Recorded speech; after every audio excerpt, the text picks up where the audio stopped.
Welcome to this day of puzzle solving. So once again, we'll be solving some puzzles today. We'll use our methodical approach. And of course, I hope that on a pad of paper that you have the method well defined and ready at hand. So let's begin here. So in the first place, remember, you should always consider the checks. Then we should consider the captures. Then we should consider all the moves which make a coercive contact with the black position here. So in the first place, for white, checks are something like queen g4, rook g4 check, rook h3 check,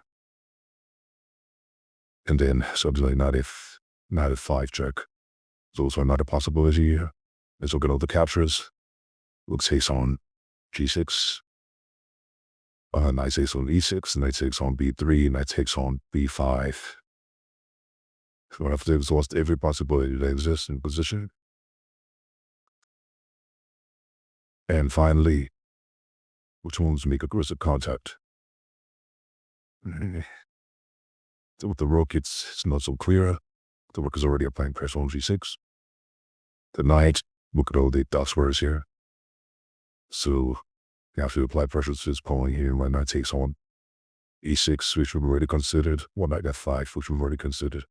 And the king's also on the dot square. And then pawn moves which make aggressive contact with the black position.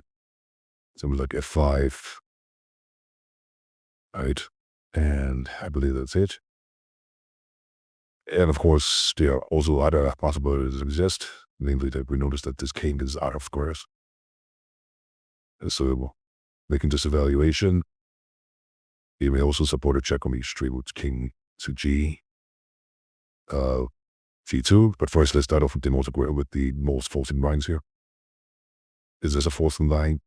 Well, like there's two possibilities, king h3 or king h5. Is this a forcing line? Certainly is a very forcing line here. Pawn must take, one of these pawns must take, of course. Since king h5 is certainly met with rook g5 checkmate. So you have to keep that in mind. Rook h3 check. So it's probably the most forcing too. One of them are forcing lines since king must take on h3. Otherwise it's checkmate. And we note that this possibility exists. Perhaps we may support it with king g2 to king d2. How may that correspond to this? Can the black king escape?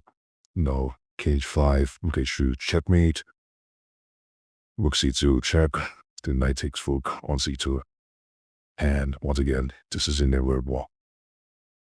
So this is a very forcing line here. And this can easily be inferred by using our method again, and then just noting these relationships. And these relationships may spring to you as you consider all the possibilities that exist in the position. That's the power of this method. So consequently, you may begin solving the puzzle here. So king g2 to support checkmate. The knight takes on c2 here. And certainly now, king h3, rook h3 is checkmate. Excellent. Let's move on to the next puzzle for this day. Since back to move, let's look at all the checks first, then move on to the captures and the moves between present contact. With one's position, we exhaust them all, then we analyze. Very important to discipline on thought process does. So the checks here. Queen e1 check. Queen e4 check. That's another move. Queen takes on f2. Right now we'll consider all the moves which capture rather. So the next, most of the captures, queen takes bishop, pawn takes bishop. But the other moves that exist, actually I can see at present. Now look at all the moves aggressive contact. So a nonsense move like queen h4 must be considered, the queen g5, queen f6, queen d6, queen e6, like applying pressure to the queen on g3, in essence. queen e5, applies pressure on pawn b2, and also the rook on f5. Let's look at all the rook moves now. Rook b8. Now it's important to note that even though you have the solution, and I'm pretty sure that you already do, it's pretty important that we exhaust all of these possibilities. Right? We have to discipline our thought process thus, right? The more methodical our thought process, the more disciplined our thought process, the stronger of a player we may become. This was an adage coined by, I believe it was Alexander Koltov, who was a great analyst and a grandmaster. So, in we rook b8, put pressure on b2, which is, let's look at all the light squares here. Bishop d3, bishop c4, applying pressures with the bishop on the f7, or the rook on, right after bishop d3, rook on f5, right? And the pawn on c2. Now, we've exhausted all the minor piece moves. Let's look at all the pawn moves which make aggressive contacts. It's not so obvious which moves make aggressive contact. We've already considered pawn 6, bishop on h6. So let's tell them all the checks. So queen e4 check. Well, the king is somewhat in a checkmate sort of position. There's only one move which defends, namely rook f3, and then queen takes rook, should be checkmate. So it's a very simple puzzle here. So let's play queen e4 check. Then queen takes on f3 is checkmate. So it's a very simple puzzle. Right? You may not have to consider all the other possibilities. However, I recommend that you do, that you always stick to that method, that you always consider all possibilities. Don't jump. Right? Don't jump to conclusions just yet. We have to train the system very well. For practical games, this is very important. We train our brain in this manner. So we move on to the next puzzle here. So if you are well aware of the previous days, this pattern probably already looked familiar and you can already pick it up instantly. However, we will use a method to find the adequate moves that exist in this position here. So rook to h8 would be check. If we consider all the chess rust, I believe that's the only check. I think we have to look at all the captures that exist. We must see a capture here.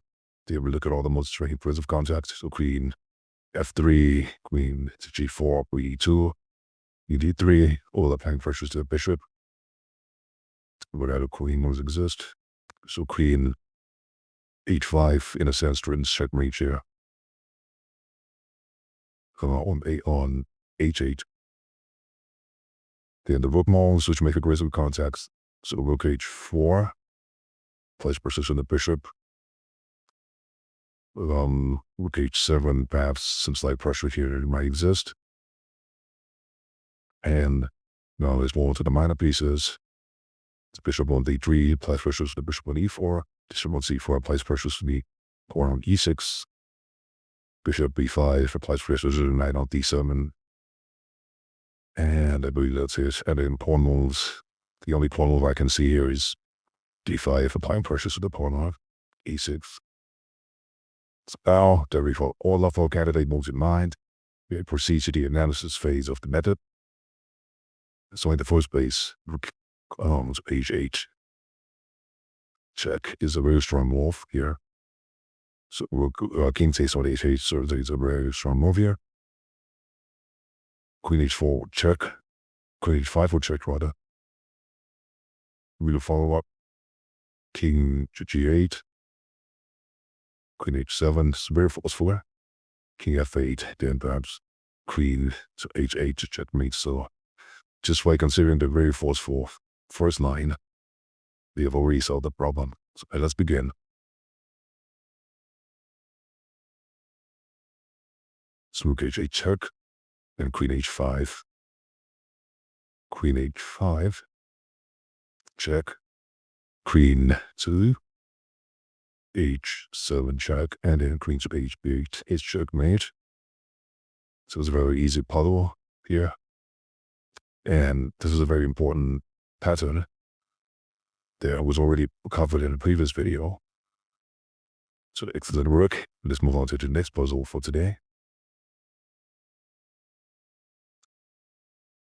So how to move, hitting those all the checks. So h5 check. Then your queen moves here.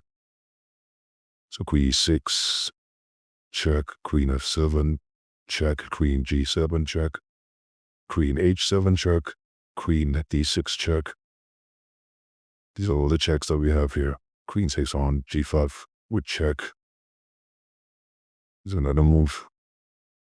Queen e4 with check, of course. This is another move. Excellent work. Now let's move on to the captures. So pawn takes pawn. It's a capture. Queen takes on b7 is another capture. And I believe we have exhausted all the captures that exist in this position. Let's move on to the most aggressive contact.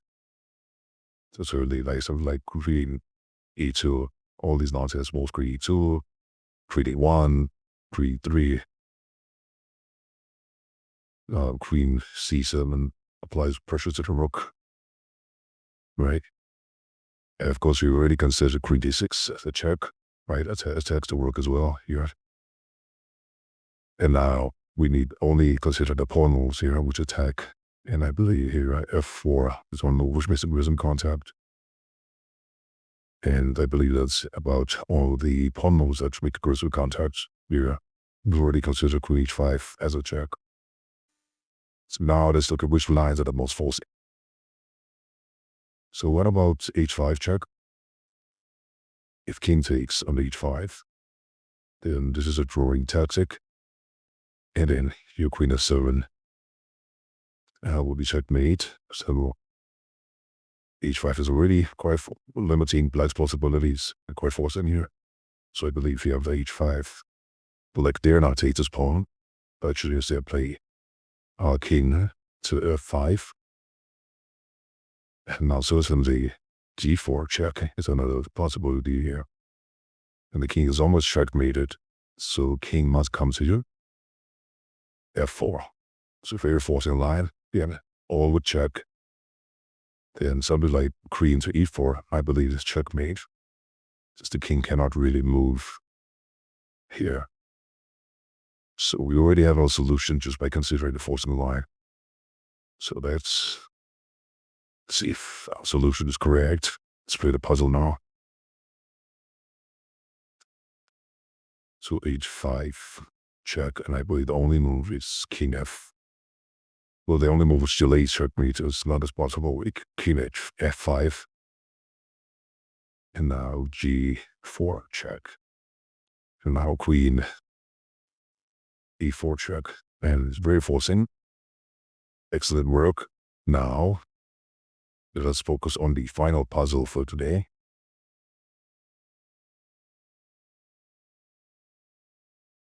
So final puzzle, we have this. So let's look at all the checks first to exist by black. So check here, e1, check 1, g2. I believe that all the checks that checking possibilities that black has at his disposal here. Then all the captures, takes on h2 as a capture, knight takes on h2 as a capture, I takes on e4 as a capture, move takes on e4 is another capture, with all the moves which make aggressive contact. Rook c2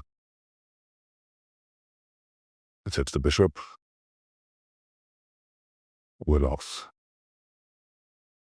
So rook e5, book e3, rook e4 rather, e3. These are nonsense moves which apply pressure to Black's white's position here, but they don't seem adequate. Nevertheless, they must be considered and kept in mind for later analysis. And now we have minor pieces, right? Look at all the all of white's pieces that are on light squares, since both pieces are on light squares. And there's only one piece which is on a light square, and named this corner of A2. So something like bishop to B1 or bishop to E6 applies pressure here, and I believe that's it. This knight cannot access this pawn. So now we may go on to the evaluation. W the checks. Start with this check. G1 check. There is only one move, so that's a good sign. So king G2 would be the only move here. And perhaps rook E4 check. Well, there is only one line again. King H3 is the only line here. Again, just following the checks here. And then what about knight F2 check? Again, very forcing. King to H4. And here you must use your visualization power, of course, to see this position. It is usually recommended, as I recommended in the introduction to this course, to somewhat look away from the board, try to see the section of the board. Clearly, you may always look back to try to refresh your visual memory here. So, notice that our knight is on F2, our rook is on E1, our bishop is on E4. What else can we do here? So, what about rook H1, which threatens checkmate immediately? And actually it's very difficult for whites to avert this kind of threat on H2, perhaps H3, right, to try to defend. However, we can take rook takes on H3 since our knight is on F2, which supports the rook here. So I believe this should be it. I do not see how black, with the pieces all over here on the green side, can possibly attack here or avoid this threat. So I believe this should be the correct line. So let's solve this puzzle. So king, rook C1 check, then bishop E4 check, knight F2 check, and then rook H1. Of course, this is a nonsense move here, just a computer type of move to delay the mate for as long as possible. So king takes queen simply. And this I do not consider. However, it should be very close to checkmate here. Then insert the rook here, and if king goes back, then rook takes on G4 checkmate. Right, checkmate here. Well, it's not checkmate yet, so rook takes on G4 check, and perhaps king H5, and then bishop to G6 is checkmate for sure. So excellent work. So that will conclude our puzzle solving for this day, and I'll see you in the next day for more puzzle solving. Thank you very much.